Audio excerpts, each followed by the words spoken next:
What's up guys? Shanar na naman here, nagbabalik once again at isa na namang topic ang ihalalahad ko sa inyo, LDR. Dahil alam naman natin ang ibig sabihin ng LDR, which is long distance relationship. Malungkot ito kadalasan at malayo ka sa mahal mo, sa kasintahan, sa asawa, sa anak, at iba pa nating mahal sa buhay.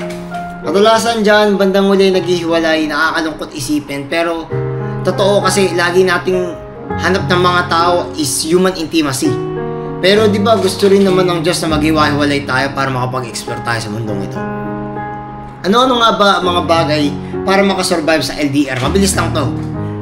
Madaling planuhin pero mahirap sa feelings. Pero marami ang nakakagawa. Communication is the key. Open dapat sa lahat ng bagay, negative or positive. Para parehas kayo may pinaplano, alam niyo yung nangyayari sa buhay at pwede kayo magbigay ng tips kung ano yung mga pwede maging consequences ng mga bawat gagawin ng kapartner nyo o mahal nyo sa buhay. Dapat parehas din kayo ng plano, parehas kayo ng decision, wala dapat conflict na mangyayari. Aim high, abutin ang pangarap, hindi puro sarap sa buhay. Magkikita rin kayo at wala makakapigil kasi lahat naman nagagawa ng paraan. Basta Diyos ang inyong sandalan.